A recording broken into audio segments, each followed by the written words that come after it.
I was 22 years old, and that January night was already far too cold for the time of year.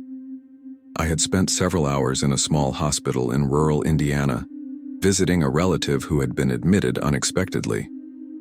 It wasn't a large hospital, more like an expanded clinic, with only a few floors and corridors that became far too quiet after 8 at night. When I finally decided to leave, it was already past 10. I was tired, had a headache, and carried that strange feeling you get when leaving a place where time seems suspended. I grabbed my coat, said a quick goodbye at the reception desk, and pushed through the automatic glass doors to go outside. The parking lot was almost empty. There were only a few cars scattered far apart from one another and a flickering light pole near the entrance. The air was dry and freezing, and I could see my breath as I walked. The silence was broken only by the distant hum of hospital equipment and the wind moving between the low surrounding buildings. I clenched my keys in my hand, scanning for my car. That was when I noticed a man standing near the edge of the parking lot, leaning against one of the empty spaces as if he were waiting for someone. He didn't look at me right away. He was just there, still enough to feel wrong for someone about to get into a car. At first I didn't think much of it. Hospitals operate all night long, and there's always someone waiting for news, a ride, or just trying to pass the time. I walked past him at a comfortable distance, looking more at the ground than at anything else. I took a few steps and heard footsteps behind me. They weren't fast or dragging. They were steady, matching my pace. I glanced sideways and saw that the man had started walking too, leaving the spot where he'd been standing and heading in the same direction. I tried not to react right away. I slightly changed my path, veering left between 2 rows of parking spaces. He changed with me. The sound of footsteps stayed exactly the same. No closer, no farther. My stomach tightened. I deliberately slowed down, pretending to look for something in my bag. The footsteps behind me slowed as well. I stopped completely for a second, as if checking my phone. The footsteps stopped. I didn't hear breathing, coughing, or any sound other than the cold wind. That was what put me fully on alert. I started walking again, faster now, my heart pounding in my chest. The footsteps returned instantly, adjusted to my rhythm as if the person behind me were mirroring my every move effortlessly. I began to feel that quiet fear, the kind that doesn't turn into panic right away but sharpens everything. The sound of my boots on the asphalt, the cold slipping in through my coat collar, the weight of the keys pressed between my fingers. I looked ahead and saw my car, parked closer to the hospital entrance than I would have liked at that moment. I thought about turning around, maybe going back inside, but something told me that doing so might draw too much attention. Instead, I crossed another row of spaces, changing my route more clearly. He changed too. He didn't run, he didn't hesitate. He simply adjusted his path naturally, keeping exactly the same distance as before. That was when he spoke for the first time. He didn't say my name or anything personal. He simply commented in a neutral tone that he was waiting for someone. The sentence felt out of place, dropped into the air like an explanation no one had asked for. I didn't respond. I kept walking, trying to look calm, but my body was already on full alert. The fact that he spoke without getting closer, without asking for help or posing a question, only increased my discomfort. He didn't seem lost or nervous. He just seemed too present, as if his purpose there was exactly that, walking behind me. When I got close to my car, I felt a brief surge of relief, the kind that lasts only a second. I pulled the key from my pocket and unlocked the doors too quickly, almost dropping everything onto the ground. The locking sound echoed loudly through the empty parking lot. I opened the driver's door and got in without looking back at that moment. My hands were shaking as I tossed my bag onto the passenger seat and closed the door. It was only when I leaned forward to put the key in the ignition that I felt that presence again, as if the air around me had changed. I looked in the rearview mirror first. I saw nothing. Then I checked the side mirror. He was there, standing directly behind my car, just a few steps from the trunk. He wasn't touching the vehicle or making any gestures. He was simply watching, in absolute silence. The flickering light pole illuminated his face unevenly, making it hard to make out his expression, but his body was fully oriented toward me.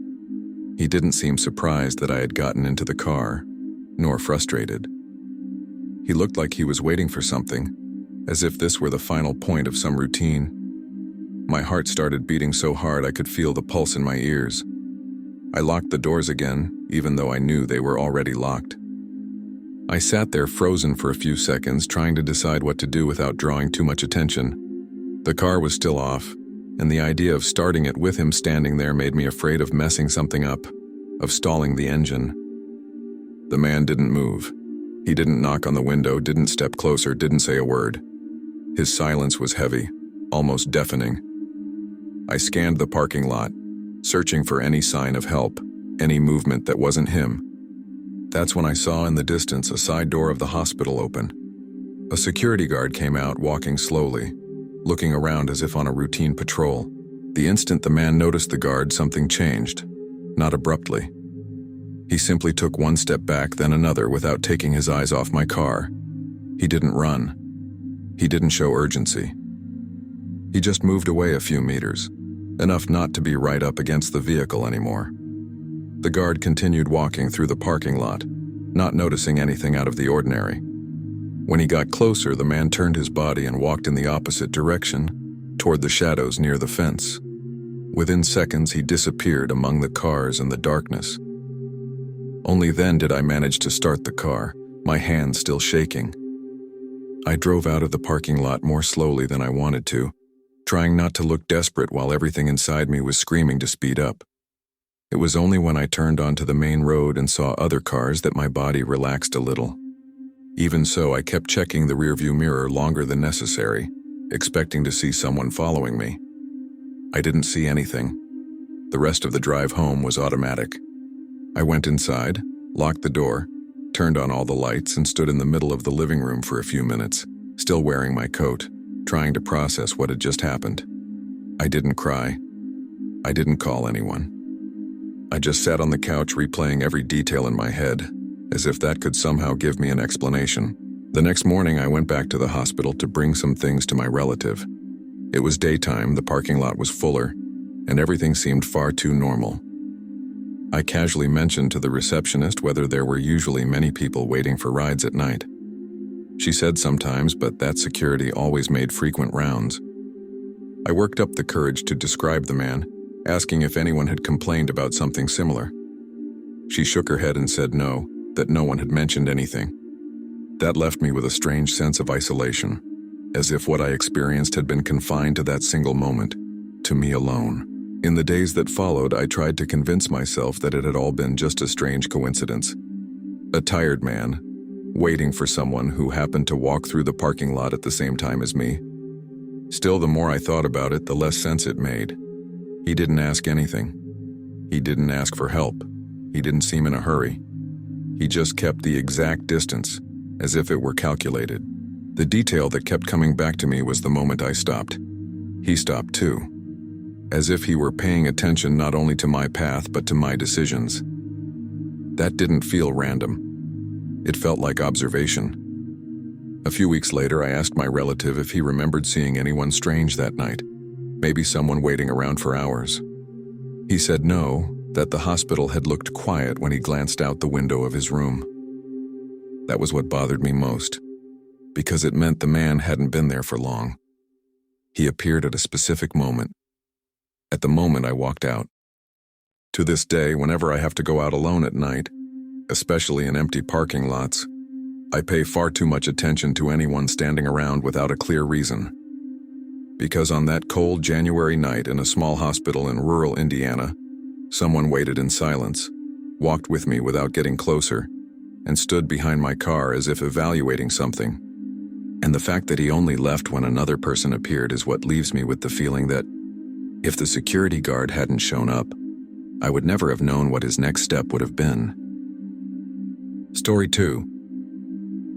I was 20 years old and worked alone on the night shift at a small convenience store in rural Texas. It was one of those roadside stores with a gas pump out front, a few cramped aisles, and a counter that creaked when someone leaned on it.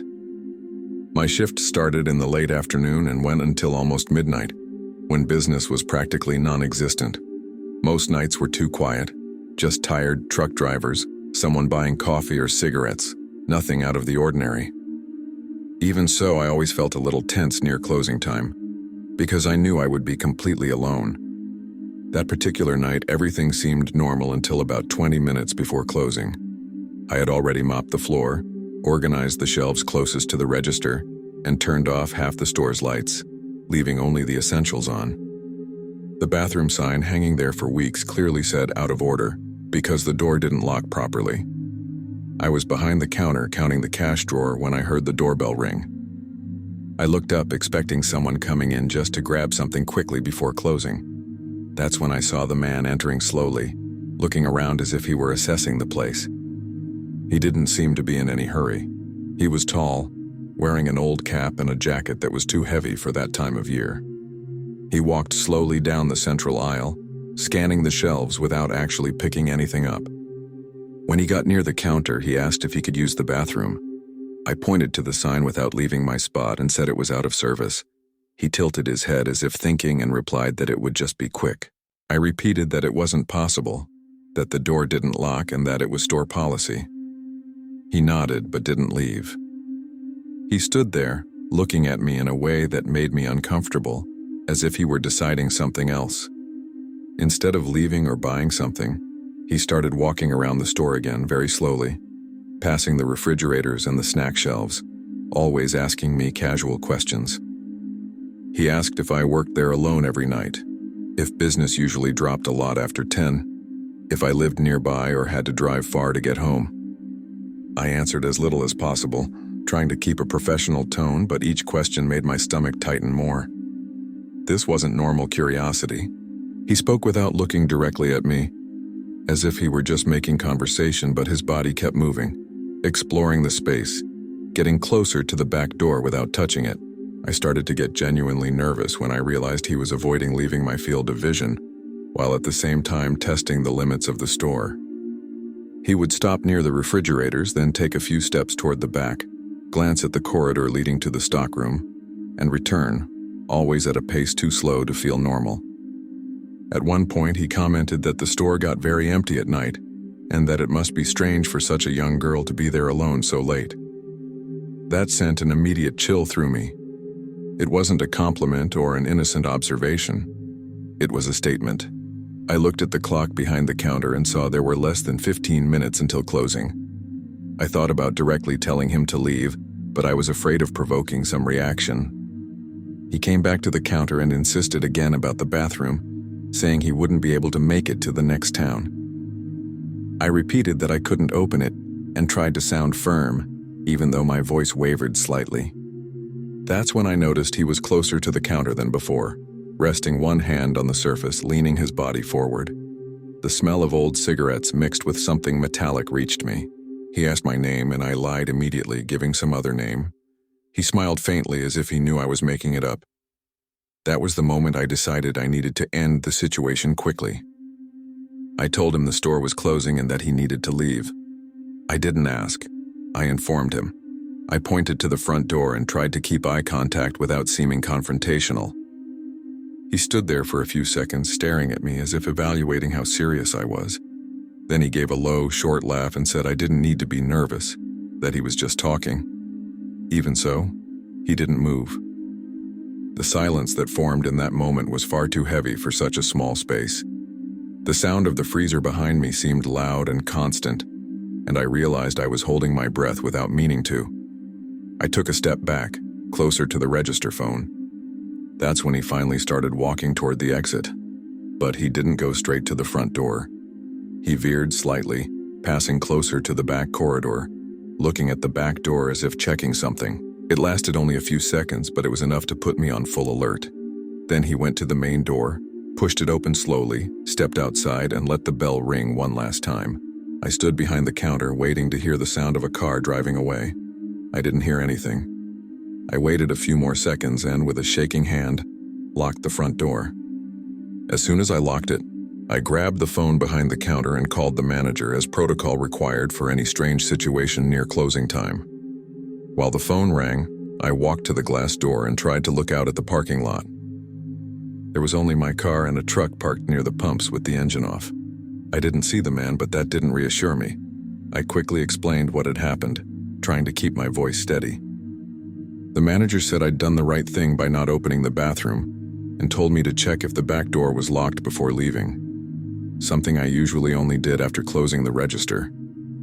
I hung up the phone and walked down the narrow corridor leading to the stockroom. The air there was always colder, and the dim lighting made the shadows seem larger than they were. When I reached the back door, my stomach dropped. The door was unlocked, not wide open, but clearly without the bolt secured.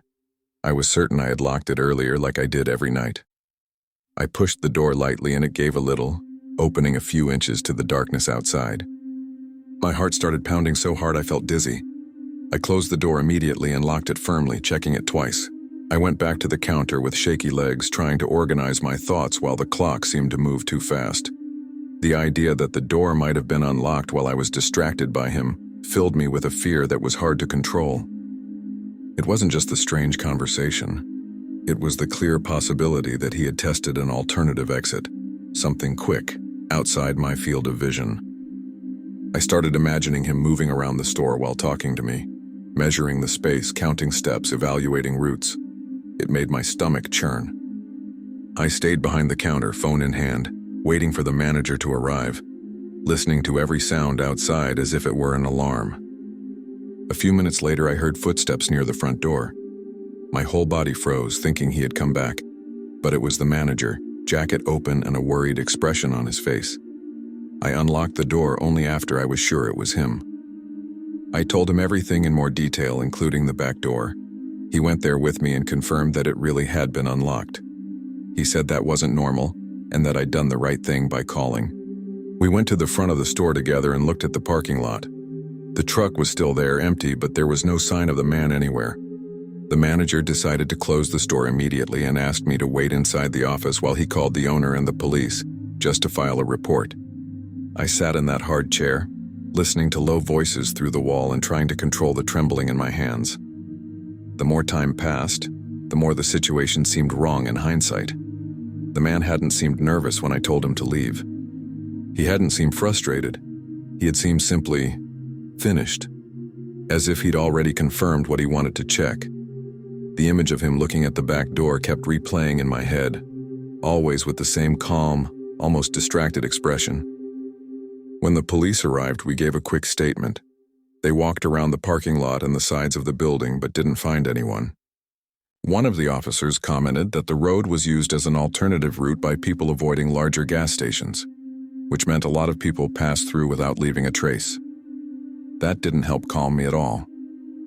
After everything was recorded, the manager walked me to my car and waited until I drove away. It was only when I turned onto the road and saw the store shrinking in the rearview mirror that my body relaxed a little, as if I'd left a place where something could have happened at any second. In the days that followed, I kept replaying that night in my head, trying to pinpoint the exact moment when the situation went from strange to dangerous. The more I thought about it, the clearer it became that it hadn't just been persistence about using the bathroom. He asked questions that were too specific, at just the right pace, while moving around the store like someone mapping the space. The unlocked back door wasn't a small detail. It was the part that made everything too real to ignore. If I hadn't called the manager at that moment, if I had waited just a few more minutes, I don't know what could have happened. After that, the store changed some procedures. They started requiring 2 employees for closing, and the bathroom was permanently closed until the door was fixed. I kept working there for a while longer, but I never managed to relax on the night shift the way I had before. Any customer who lingered too long or asked personal questions put me on immediate alert. To this day, when I think about that night in rural Texas, what bothers me most isn't what happened, but what was clearly being prepared. Because that man didn't seem lost or desperate. He seemed like he was testing limits, looking for the best way out. And the fact that the back door was already unlocked when I went to check is what makes me believe that visit was never just about using the bathroom. Story 3. I was 21 years old and attending college in a small town in Oregon, the kind where almost everyone recognizes each other by face, even if they don't know names. I worked part-time at a restaurant near downtown, and at that time, I usually walked home when I got off late because the route was short, and I had always considered the area relatively safe. That night, my shift ended after 10, and the streets were already quite empty.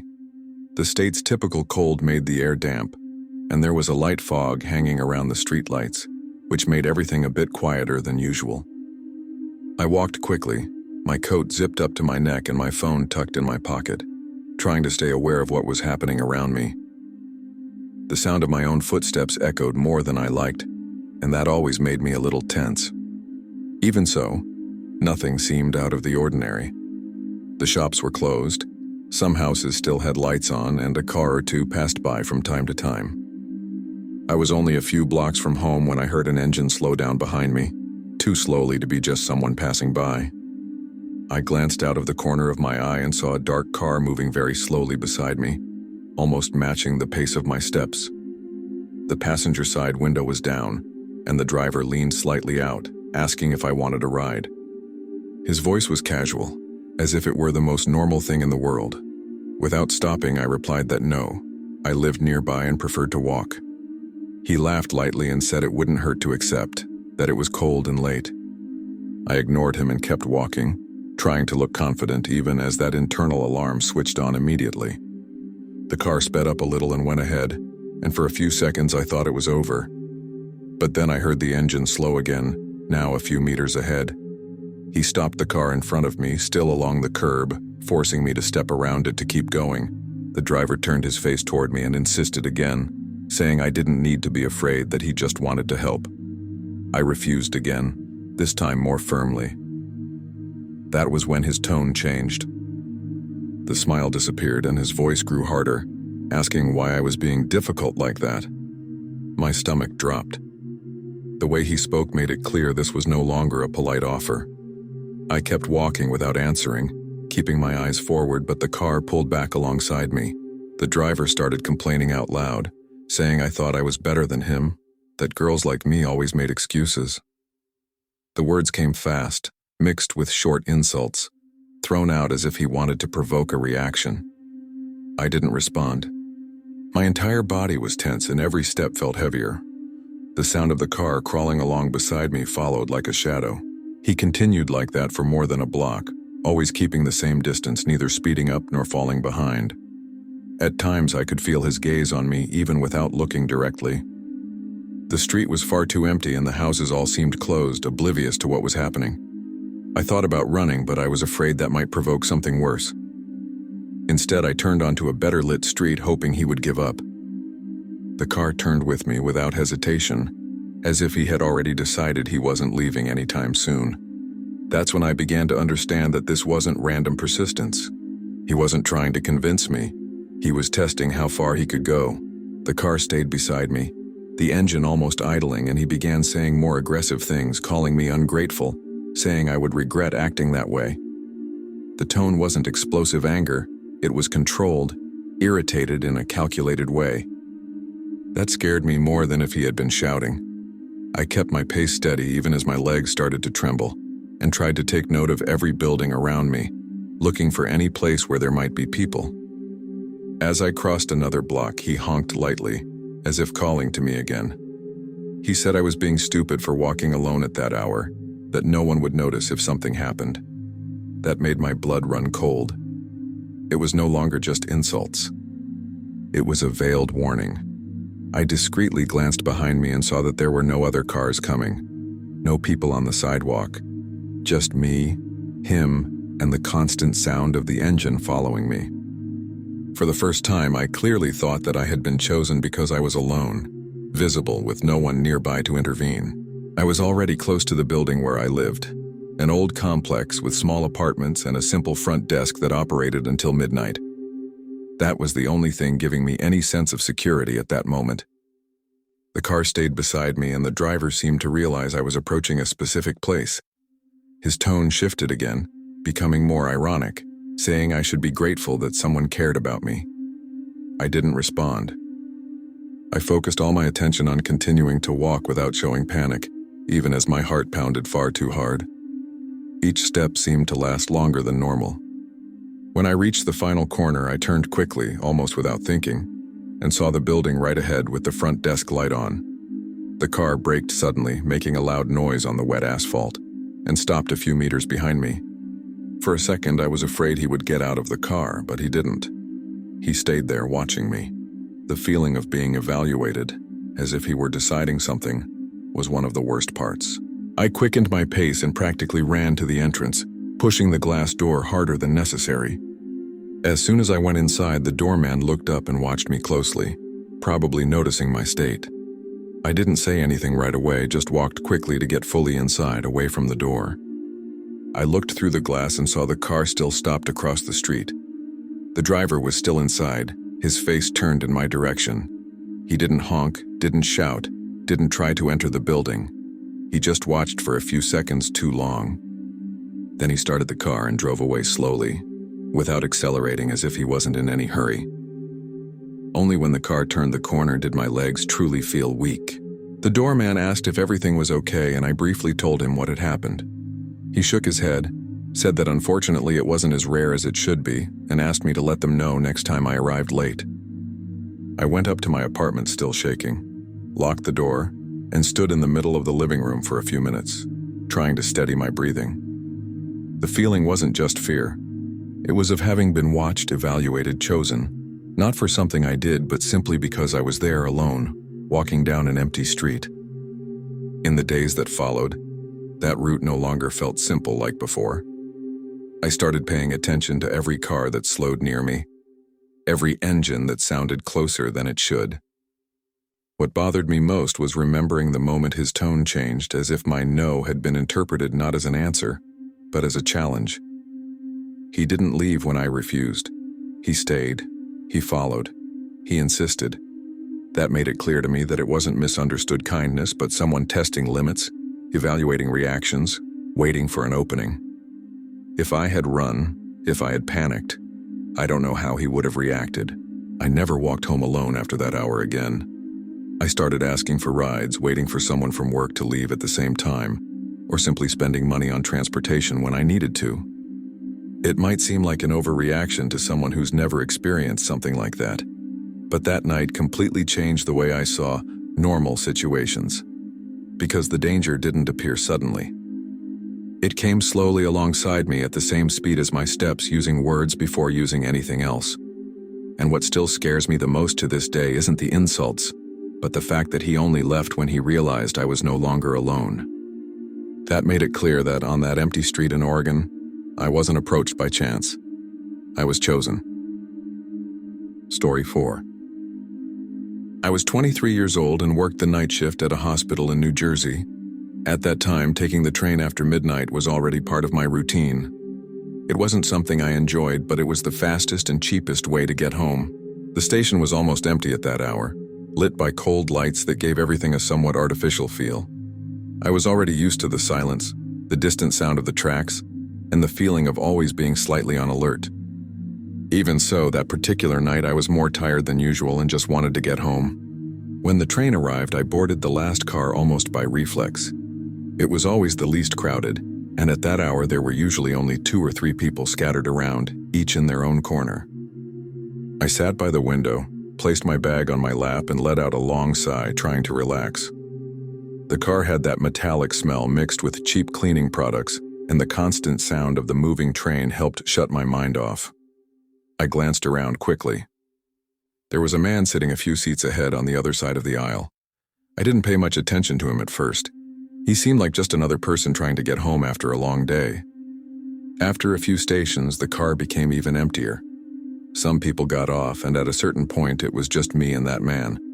That's when I started to notice something strange. I crossed my legs to ease the tension in my knees, and a few seconds later I saw, in the reflection of the window, that he did exactly the same movement.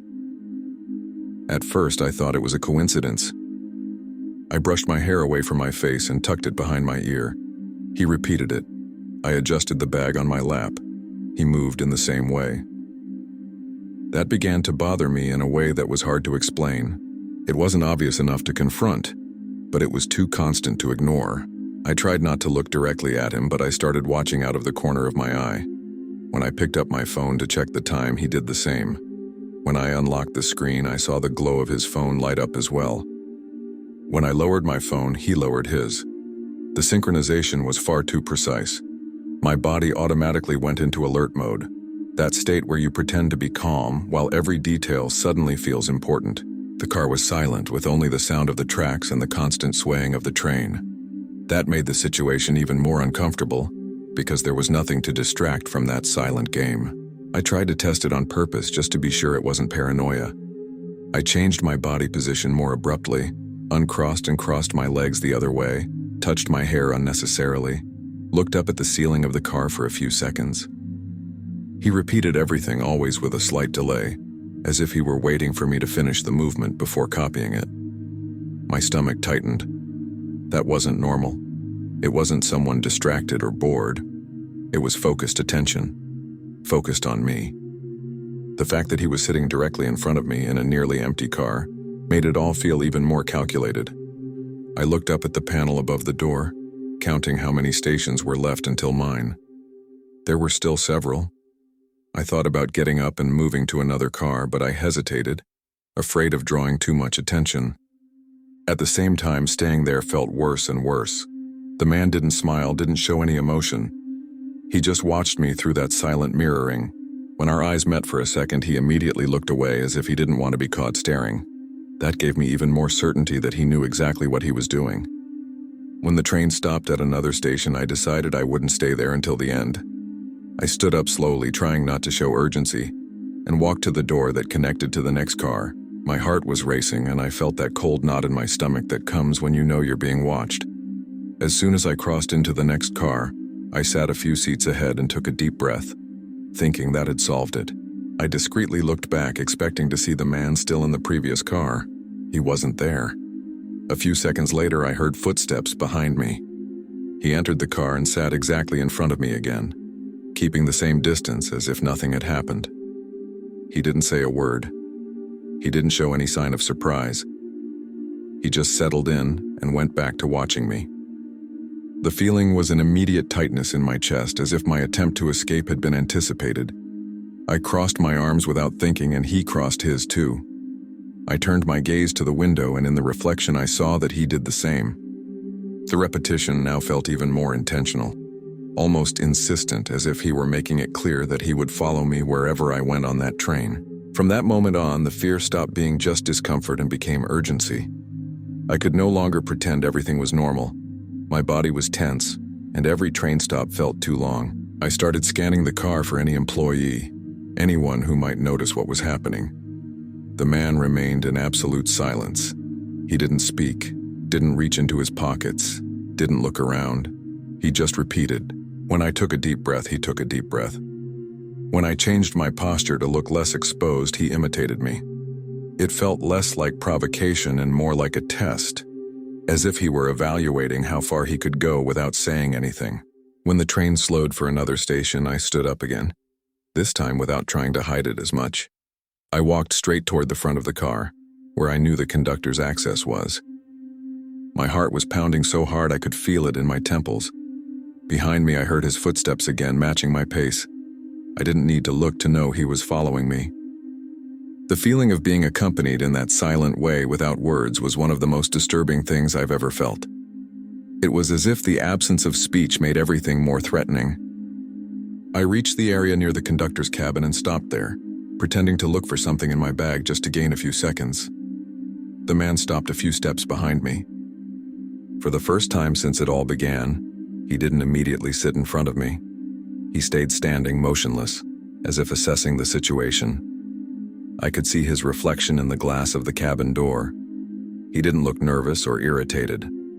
He looked like he was calculating whether it was worth continuing. The noise of the train, which before had been just background, now felt far too loud. I took a deep breath and took one more step, standing almost pressed against the conductor's door. At that moment, a train employee opened the door to check something in the aisle. I didn't have to say anything.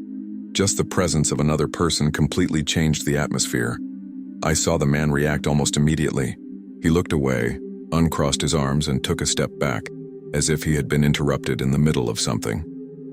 Within a few seconds, he turned and walked back toward the rear of the car, without hurry, without looking back. He didn't run. He didn't show irritation. He simply moved away like someone who decided that this was no longer the right moment. I stayed near the cabin until the train reached my station. I didn't see the man again. When I got off, my legs were still shaking, and I had to stop on the platform for a few seconds to compose myself. The rest of the way home was done on autopilot, looking back more times than necessary. In the days that followed, I tried to rationalize what had happened, but I never found an explanation that made me feel comfortable. He didn't ask for anything. He didn't say anything. He didn't attempt physical contact. And yet it was one of the most threatening situations I've ever experienced, because it was clear that he only gave up when he realized I was no longer alone. And that made me understand that in that nearly empty last train car in New Jersey, I wasn't noticed by chance. I was observed, copied, tested, until the moment the presence of another person made it too risky to continue. Story 5. I was 19 years old and worked at a small neighborhood coffee shop in Colorado, the kind that opens far too early and closes before nightfall. It was a simple place, almost always frequented by the same people, local residents, a few students, and people who stopped by every day before work. I liked the job because it felt predictable. I knew who arrived at what time, which orders would come before they were even placed, and that gave me a false sense of control. I always left work at the same time in the late afternoon and walked home because I lived relatively close by. The walk to my house was short, about 4 blocks, through quiet residential streets. I did that route almost on autopilot, with headphones on or checking my phone, without thinking much about it. Nothing strange had ever happened, and I felt safe enough not to vary the route. At the coffee shop, there was a customer who showed up almost every day. He didn't stand out at first. He was polite, always ordered the same thing, and sat near the window, reading or looking at his phone. To me, he was just another ordinary face among many others. After a few weeks, I started to notice that he lingered at the counter longer than necessary. Instead of taking his order and sitting down, he made conversation. At first, the comments were banal, about the weather, about how busy the coffee shop was, things any customer might say. I replied out of politeness, without paying much attention. Over time, however, the observations became more specific.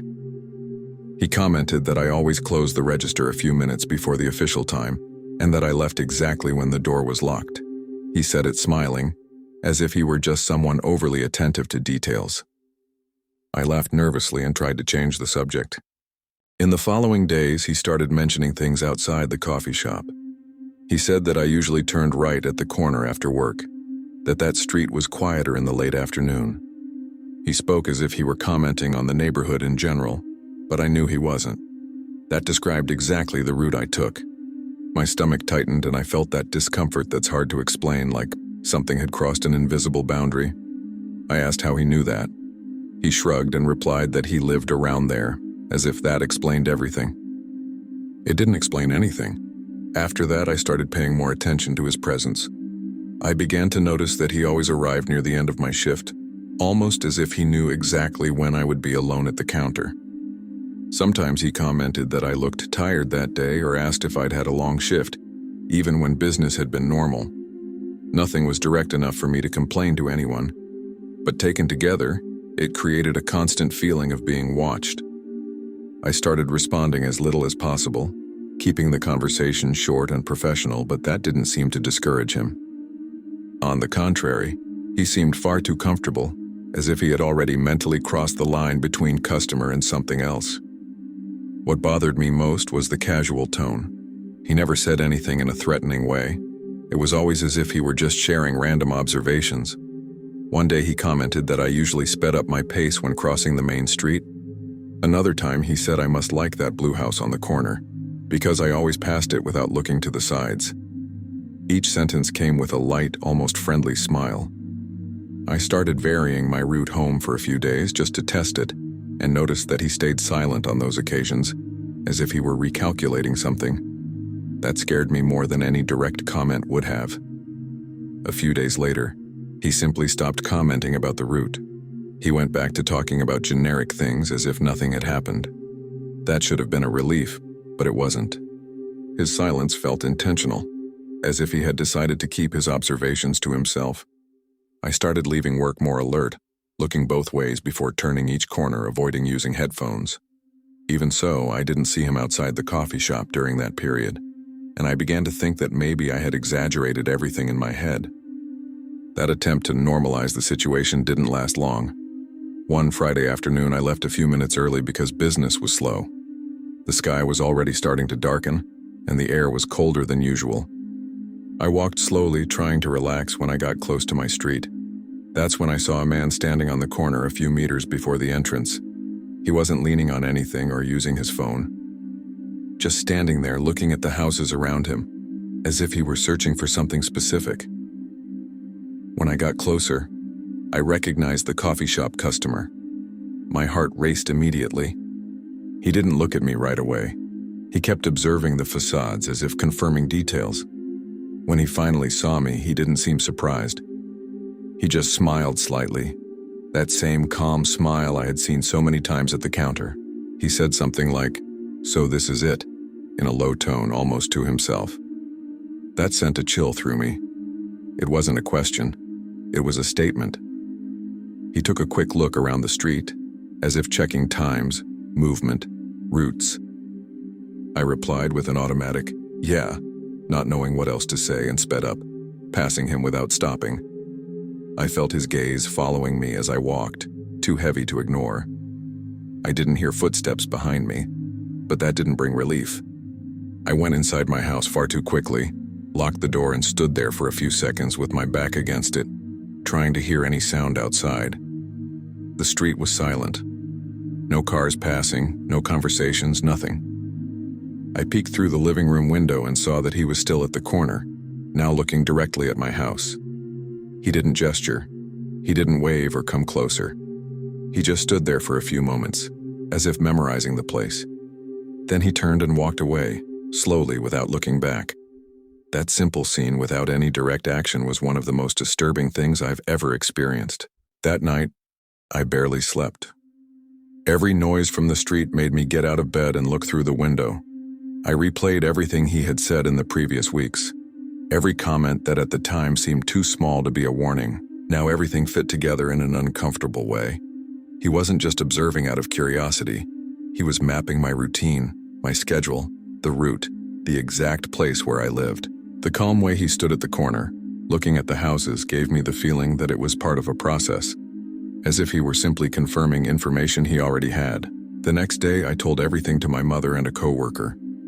Only by saying it out loud did I realize how serious the situation was.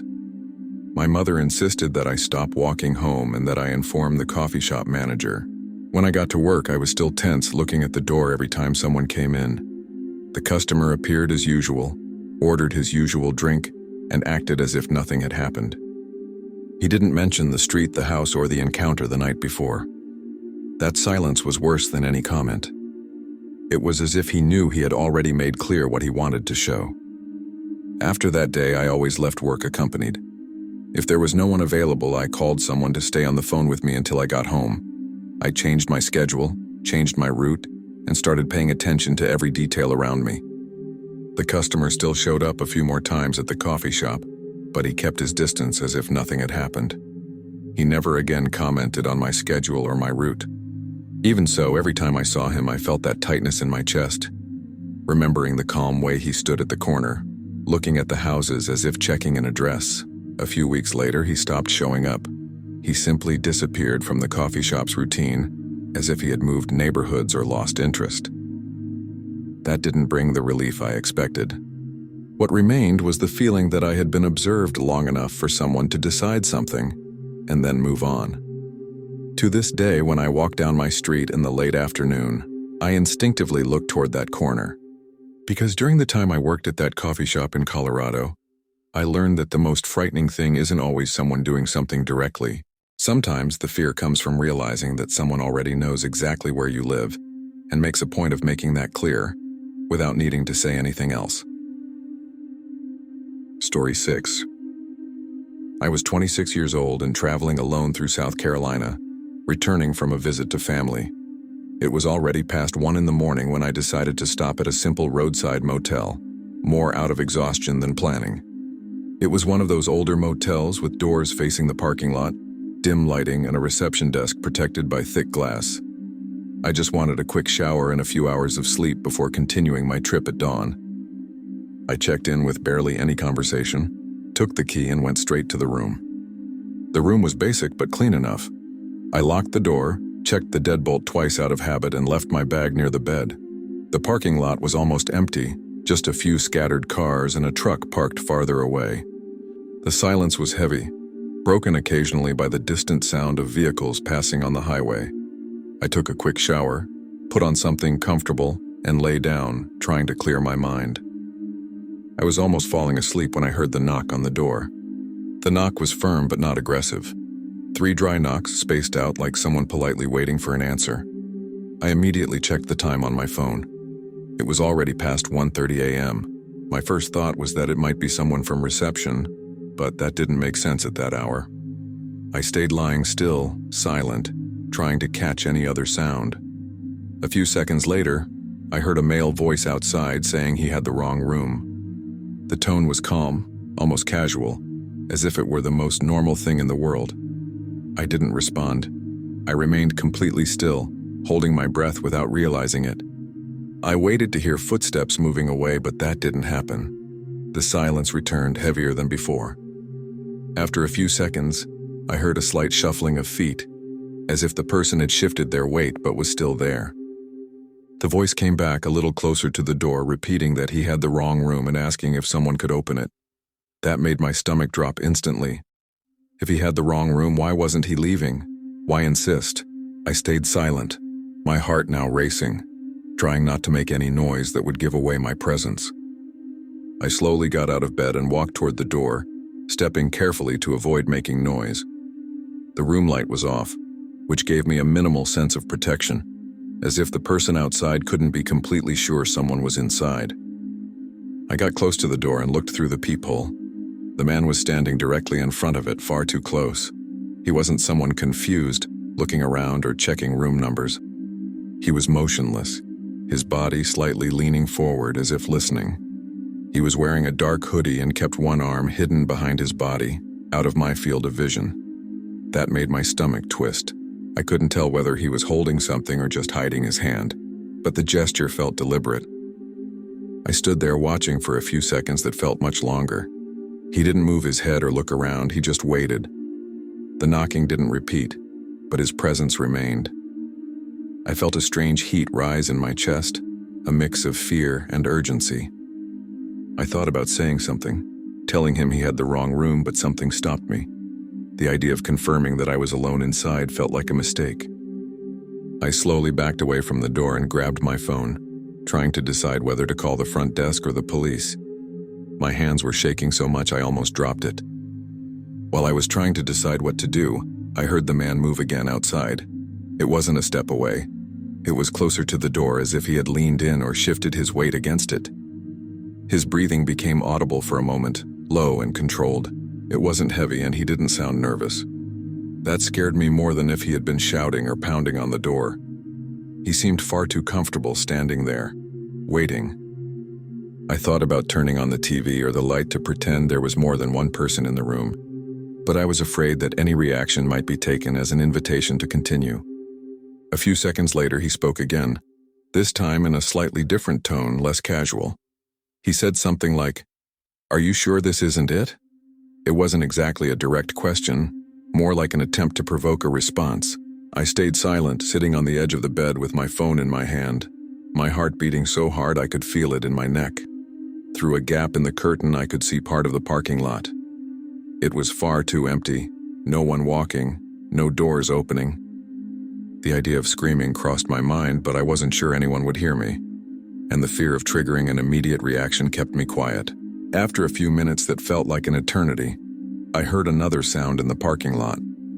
A car door opening farther away, followed by footsteps and the distant sound of someone talking on the phone. It was something simple, but it completely changed the atmosphere. Through the peephole, I saw the man react immediately. He straightened up, brought his arm from behind his body and glanced quickly to the side, toward where the sound was coming from. For the first time since he appeared, he seemed hurried. He took a step back, still standing in front of my door as if deciding whether to stay or leave. Those seconds were the most tense of all. When another guest appeared, walking through the parking lot toward the reception area, the man finally moved away. He didn't run. He didn't show irritation. He simply turned and walked slowly to the other side of the building, disappearing into the darkness between the cars. I waited to hear a door open, a room being unlocked, any sign that he really had the wrong room. I heard nothing.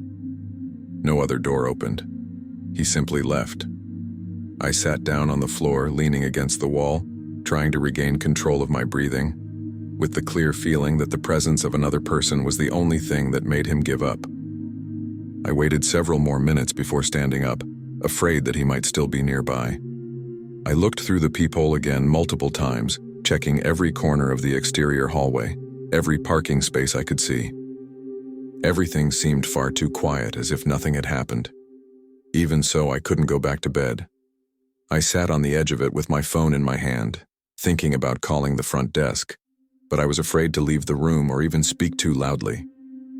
The idea of opening the door, even knowing he was gone, caused a physical tightness in my chest. I locked the door again, checked the deadbolt, the chain, everything.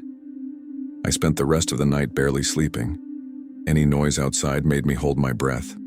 At times I thought I heard footsteps moving slowly along the corridor, but I couldn't be sure if it was real or just my mind anticipating something.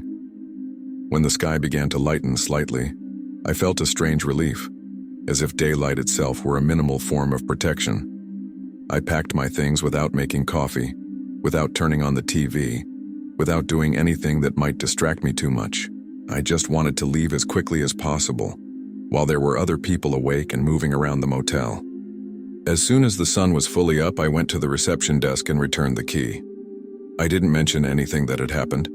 The clerk looked too tired to listen to a long explanation, and I didn't have the energy to relive it out loud either. As I walked to my car, I watched the parking lot more closely. There were more vehicles now, people going in and out of rooms, everything with an air of normalcy that contrasted too sharply with the previous night. I looked for any sign of the man, any car that seemed out of place, but I saw nothing. Still, the feeling of being watched hadn't gone away. I got back on the road early, driving for a long time without turning on the radio. The silence inside the car was heavy, but preferable to the sound of that knock echoing in my head. What disturbed me most wasn't the fact that he had knocked on the wrong room. It was the way he stayed there afterward, standing still, hiding his hand, waiting for a reaction. He didn't seem confused, drunk, or rushed. He seemed like someone with a simple plan who only gave up when he realized there was another person nearby. If that other guest hadn't stepped outside at that moment, I don't know how much longer he would have stayed there. To this day, whenever I stay alone somewhere, I pay extra attention to every detail. Knocks on the door, voices in the hallway, footsteps that stop too close. That night in a simple motel in South Carolina taught me that not every threat forces its way in or raises its voice. Sometimes, it just waits outside in silence to see who responds. And the fact that he left without saying anything else is what convinces me that that knock was never a mistake. It was a test, and I was only lucky that I wasn't the only person awake in that parking lot. Story 7. I was 17 years old at the time, and my friend and I were heading home by bus after a school project that ended later than expected. We lived in a quiet suburb of Pennsylvania, the kind where almost everything closes early and the streets empty out quickly. It was already past 9 at night when we got on the bus. It wasn't extremely late, but it was late enough for the atmosphere to change. The bus was almost empty, with only 2 other people scattered across the back seats. We sat together near the middle, talking quietly and looking at our phones, more tired than excited. The route was short, just a few stops until our neighborhood, and most of the way passed through poorly lit residential streets. The bus moved along in silence, with only the sound of the engine and the clicking of the turn signals at each corner. At one of the stops, the bus slowed down and a man got on. He seemed older than us, maybe in his 40s, wearing a dark coat and a cap pulled low. He didn't look at the driver for long. He tapped his card, climbed the steps, and walked down the aisle, looking around as if carefully choosing where to sit. Even with several empty seats available, he came straight toward us and sat exactly next to us. Not in front of us, not behind us. Next to us. I felt my friend's body tense immediately because the closeness made no sense at all. The seat across the aisle was completely empty, as were the ones in the back. Still, he chose that cramped space, pressing his arm against mine without asking. He smelled strongly, a mix of sweat and something metallic, and it made me hold my breath without realizing it. I tried to ignore it, telling myself that maybe he was just someone with no sense of personal space. A few seconds later, he started making conversation. He asked if we were coming back from school, where we lived, whether we always took that bus at night. The questions came too quickly and too close. We answered only with uh-huh and no, trying to shut the conversation down. He gave a low laugh and commented that two girls so young shouldn't be out alone at that hour. The tone wasn't one of concern. It was observational. I felt a cold drop in my stomach instantly. I looked at my friend and I could tell she was thinking the same thing I was. This was getting wrong far too fast. When the bus approached our stop, we stood up almost at the same time, trying to move through the narrow aisle. The man didn't move. He stayed seated, his legs spread wide enough to block the passage, pretending not to notice that we were trying to get out. My friend quietly asked him to excuse us. He looked at her slowly and asked another question. Something about whether our parents knew we were out alone at night. That made my chest tighten. The bus had already stopped, the doors were open, and we were trapped there between the seat and his body. It was only then that the driver looked in the rearview mirror and loudly told him to let us pass. The man moved far too slowly for my liking, standing just enough to create a narrow gap. We slipped past quickly without looking back and got off the bus with our hearts racing. I thought it was over then. But when the bus pulled away, I heard footsteps behind us. He had gotten off at the same stop. He didn't say anything. He just walked a few meters behind us, on the same sidewalk, at the same pace. The street was dark, with almost no houses lit, and the silence felt unbearably loud. Only when we saw people farther ahead, near a corner with a small market still open, did he slow down and change direction, as if nothing had happened. We didn't run. Neither of us said it out loud, but it was as if we had agreed without looking at each other. We kept walking normally, even though every muscle in our bodies was screaming to get away as fast as possible. I could hear his footsteps behind us, steady, unhurried, at exactly the same distance as before. He wasn't trying to catch up. He was accompanying us. My hand was sweating so much that I almost dropped my phone when I pretended to check the time, just to have something to hold. The fact that he didn't say anything made everything heavier, as if words were unnecessary. When we got close to the corner where there were more people, I felt a clear shift. I didn't need to turn around to know. The footsteps slowed. I glanced sideways and saw the man stop for a moment, watching the people on the sidewalk, the open door of the market, the bright light spilling out from inside. He stood there as if recalculating something. Then he turned onto a side street and walked in the opposite direction, without looking back, without showing frustration. That gave me a strange chill, because it became clear that it wasn't about the bus or conversation. It was about opportunity, and that opportunity ended at that lit corner. Only when we were sure he had really gone did our legs start to shake for real. We stopped near the market, pretending to argue about something trivial, just so we wouldn't head straight home yet. My heart was pounding so hard I could feel it in my throat. My friend whispered that he didn't need to get off at that stop. It wasn't his stop. That confirmed something I had already felt, but didn't want to admit. He got off because we got off. Not because he needed to be there, but because he wanted to stay close to us while it was still safe to do so. We walked home together, faster now, looking back several times even though we knew he had changed direction. The streets felt different afterward, longer, emptier. Every shadow seemed like a possible place for someone to be standing and watching. When we finally reached my front door, we felt relief, but it was incomplete, mixed with shock. We went inside quickly, locked the door, and sat in silence on the couch for a few minutes, trying to understand what had just happened without turning it into panic. That night, we barely slept. We talked quietly, replaying every detail, trying to figure out the exact moment when the situation shifted from strange to genuinely dangerous. What kept coming back to my mind was his choice on the bus. It wasn't random. He didn't sit nearby or in an empty seat close by. He chose to sit exactly next to us on an almost empty bus. That, more than any question he asked afterward, made it clear that he made a conscious decision right there. He chose us because we were two young girls alone in a closed and quiet space. In the days that followed, we told our parents and a few close friends what had happened. Everyone reacted the same way. First surprise, then that heavy silence when you realize it could have been worse. We started coming home earlier, or asking for rides whenever possible. We avoided taking that bus at night for a long time. Even so, for weeks afterward, every time I got on a nearly empty form of public transportation, my body went into alert automatically. I noticed who got on, where they sat, how they looked around. To this day, what bothers me most isn't the invasive questions or the fact that he blocked our exit for a few seconds. It's the pattern. He approached when we were in an enclosed space. He tested boundaries with questions. He blocked our path when we tried to leave. And he only kept following us while there were no other people nearby. He backed off at the exact moment the situation stopped being safe for him. That taught me something I've never forgotten.